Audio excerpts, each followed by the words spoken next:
আসসালামু আলাইকুম। প্রিয় দর্শক, সবাইকে প্রীতি ও শুভেচ্ছা জানিয়ে শুরু করছি জিবি টেলিভিশনের নিয়মিত অনুষ্ঠান জিবি আলাপন। আমি আপনাদের সাথে আছি আব্দুল্লাহ আল মাসুদ। প্রিয় দর্শক, আজকে আমাদের অতিথি হিসেবে উপস্থিত আছেন গোলাপগঞ্জ উপজেলা যুবদলের সভাপতি পদপ্রার্থী মোহাম্মদ সালাউদ্দিন। মোহাম্মদ সালাউদ্দিনের কাছে সরাসরি চলে যাই। সালাউদ্দিন ভাই, কেমন আছেন আপনি? আলহামদুলিল্লাহ ভালো। আপনি কেমন আছেন? জি আলহামদুলিল্লাহ, আমিও ভালো আছি। তো সালাউদ্দিন ভাই, কথা না বাড়িয়ে আজকের মূল বিষয়টাতে চলে যাই। রাত পোয়ালের যেহেতু আপনাদের কর্মী সম্মেলন, প্রায় 4 বছর পর এই কর্মী সম্মেলন গোলাপগঞ্জ উপজেলায় হতে যাচ্ছে। আর নেতা কর্মীদের মাঝে উদ্বেগ, উচ্ছ্বাস, উদ্দীপনা সবকিছু দেখা দিয়েছে। তো এই বিষয়টাকে আপনি কিভাবে দেখছেন? আমাদের গোলাপগঞ্জ উপজেলা যুবদলের কমিটি 2021 সালের মার্চ মাসে আমাদের জেলা যুবদল অনুমোদন করেছে।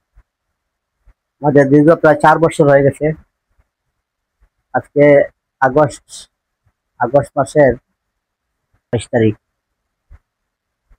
আমাদের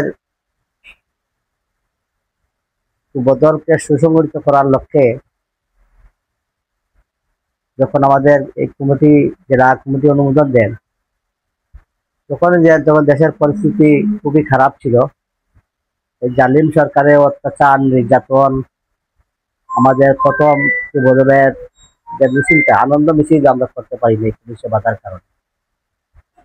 তারপরে হেফাজতের একটা এই কর্মসূচি ছিল, সেই কর্মসূচিতে আমরা গোলাপগঞ্জ উপজেলা যুবদল আমরা মিছিল করেছিলাম। এই মিছিলেও আমাদের গোলাপগঞ্জ থানা পুলিশ আমাদেরকে হামলা করেছে এবং পরবর্তীতে মামলাও করেছে। আপনারা দেখেছেন আমাদের গোলাপগঞ্জের চৌমনি জামা মসজিদের দরজাও কিন্তু চেয়ার আঘাতে চুরমার হয়ে গেছেন। আমাদের সেই দিন আমাদের 5 জন নেতাকর্মী আহত হয়েছে। এরপরেও আমরা মাঠ ছেড়ে যাই নাই।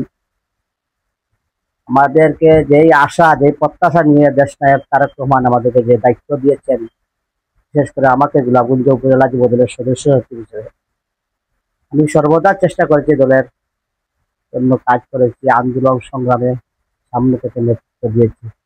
আগামীকালকে আমাদের কাঙ্ক্ষিত কর্মী সভা, 11টা ইউনিয়ন থেকে হাজার হাজার নেতাকর্মী আসবে আগামীকালকে ওয়াসিমা কমিউনিটি সেন্টারে।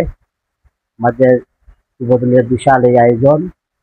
আপনারা ইতিমধ্যে বিভিন্ন ইলেকট্রনিক মিডিয়ার মাধ্যমে দেখতে পাচ্ছেন, আমাদের 11টি ইউনিয়ন যুবদলের নেতাকর্মী সবাই ঐক্যবদ্ধ এবং তারা আনন্দিত। দীর্ঘ 4 বছর পরে আমাদের কর্মী সভা হতে যাচ্ছে। কর্মী সভা পরবর্তীতে আমাদের জেলা নেতৃবৃন্দ আমাদের গোলাপগঞ্জ উপজেলা যুবদলের আংশিক পূর্ণাঙ্গ কমিটি দিবেন। আমি আশাবাদী দেশ নায়ক তারেক রহমান, বিএনপির ভারপ্রাপ্ত চেয়ারম্যান, তিনি আমাকে মূল্যায়ন করবেন। তখন আমি রাজপথে ছিলাম, অনেক অত্যাচার, জেল, জুলুম, জি, নির্যাতন। আমরা জেনেছি যে আপনি অনেক অত্যাচার, নিপীড়ন, নির্যাতনের শিকার হয়েছেন। আপনার শারীরিক নির্যাতন হয়েছে আপনার প্রতি, আমরা প্রিন্ট, ইলেকট্রনিক মিডিয়া সবগুলোতে দেখেছি। এই বিষয়ে যদি আপনি একটু বলতেন। আমি যখন আমাকে 2018 সালের সংসদ নির্বাচনে ধানের শীষের প্রার্থী ছিলেন, আমি তখন জেলা ছাত্রদলের জয়েন্ট সেক্রেটারি। তখন আমাকে দায়িত্ব দেওয়া হয়েছে গোলাপগঞ্জ ইউনিয়নকে ছাত্রদলকে সুসংগঠিত করার জন্য এবং আমাদের প্রার্থী ধানের শীষের প্রার্থী যাতে এখানে এগিয়ে নিয়ে যাওয়ার জন্য। আমি প্রতিদিন দিন রাত পরিশ্রম করেছি, কাজ করেছি গোলাপগঞ্জ বাজারে এবং নির্বাচনের 1.5 মাস আগ থেকে আমি বাড়ি করে থাকতে পারি নাই। এই জালিম সরকারের পুলিশ প্রতিনিয়ত আমার বাড়িতে আমাকে গ্রেফতার করার জন্য অভিযান চালাতে। আমি সিলেট শহরের প্লাজা হোটেলে থেকে আমি নির্বাচন করেছি। নির্বাচনের 2 দিন পূর্বে আমি বাড়িতে এসেছি। আসার পরের দিন আমি সন্ধ্যা পরে আমাদের চৌগরি বাজারি রাস্তা জবান রেস্টুরেন্ট ছিল, এই রেস্টুরেন্টে সন্ধ্যা পরে এসেছি চা খেতে। এখানে আসার পরে আমাদের এই যে গোলাপগঞ্জ থানার additional SP Rashedul Haque Chowdhury, sub inspector Muhib এবং তদন্ত ওসি শঙ্করের নেতৃত্বে আমাকে সেদিন থেকে গ্রেফতার করে। গ্রেফতার করার পর গাড়িতে তোলার পর আমার এই ডান পাশে এবং বাম পাশে দুইটা আঘাত করে। আঘাত করার পরে আমি সেন্সলেস হয়ে যাই। ইতিমধ্যে আমাকে গোলাপগঞ্জ থানায় নিয়ে যায়। ওসি রুমে নিয়ে অমানসিক ভাবে আমাকে নির্যাতন করে। নির্যাতনের এক পর্যায়ে আমি অজ্ঞান হয়ে যাই।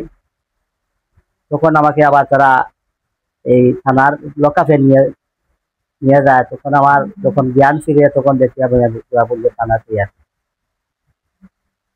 রাত অনুমানিক 10:30 হবে। আবার আমাকে ওসি রুমে নিয়ে হ্যান্ডকাফ লাগিয়ে সাব ইন্সপেক্টর মুহিবের গলার মধ্যে আমাকে ঝুলিয়ে দিয়েছে। আর ঝুলিয়ে দেওয়ার পরে আমাদের পিছনের সাইড এত নির্যাতন করেছে, প্রতিটা জায়গায় 8-10টা আঘাত করেছে, যে আঘাতের কারণে আমার দুটা পায়ে হাঁটু পা ফেটে রক্ত বের হইতেছে। তারপর রাত 2টার সময় আমাকে গোলাপগঞ্জ থানা স্বাস্থ্য কমপ্লেক্সে নিয়ে গেছে। এখানে নিয়ে ডাক্তারকে বের করে 2 মিনিট কথা বলেছে। বলার পরে আবার আমাকে এখানে নিয়ে গেছে এই ট্রিটমেন্টের জন্য। ডাক্তার বলছে আপনার কি হয়েছে? আমি বলছি আপনি দেখতেছেন না আমার কোনো পা দিয়ে অনবরত রক্ত বের হতেছে। তখন আমাকে গ্যাস্ট্রিকের 4টা ঔষধ দিয়েছে, আর আপনার প্যারাসিটামল 4টা দিয়েছে। তখন আমি তাদেরকে বললাম আমাকে পানি দেওয়ার জন্য। তখন আমার খুবই পানির পিপাসা ছিল, যে তারা আমাকে পানি দেয় নাই। তারা বলতেছে যে টেপে গিয়ে হাত খাওয়ার জন্য। তো টেপে যে যাবো, আমার সেই শরীরে শক্তি নেই।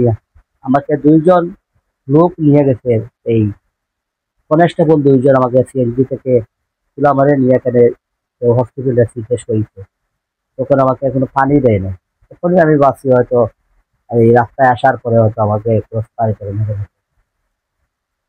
যে আপনাকে অসংখ্য ধন্যবাদ। তো আরেকটি বিষয় জেনে আজকের প্রোগ্রাম থেকে আমরা বিদায় নেব। নেতৃত্বের নির্বাচনে স্বজনপ্রীতি ও গ্রুপিং কতটা কমানো হবে এই কমিটিতে? আমি আশাবাদী আমাদের জেলা এবং সেন্ট্রাল নেতৃবৃন্দের সমন্বয়ে আমাদের উপজেলা কমিটি ঘোষণা করা হবে। আমি আশাবাদী জেলা এবং সেন্ট্রালের নেতৃবৃন্দের কাছে, যারা রাজপথে তাদের জীবনের মায়া ত্যাগ করে পরিবারের কথা চিন্তা না করে যারা রাজপথে ছিল, তাদেরকে মূল্যায়ন করে। যে আপনাকে অসংখ্য ধন্যবাদ, আপনি আমাদেরকে সময় দিয়েছেন। তো প্রিয় দর্শক, আপনাদেরকে ধন্যবাদ। জিবি টেলিভিশনের সকল কর্মকর্তা সকলকে আমি ধন্যবাদ জানাচ্ছি। প্রিয় দর্শক, আপনারা শুনলেন একজন কারা নির্যাতিত নেতার কথা। দেখা যাক আগামীর কমিটিতে ত্যাগী নেতাদের কতটুকু মূল্যায়ন করে যুবদল। এই আশা প্রত্যাশা ব্যক্ত করে আজকের এই প্রোগ্রাম থেকে বিদায় নিচ্ছি। আগামী পর্বে আবারও দেখা হবে অন্য কোনো অতিথির সাথে। ভালো থাকুন, সুস্থ থাকুন। সালামু আলাইকুম।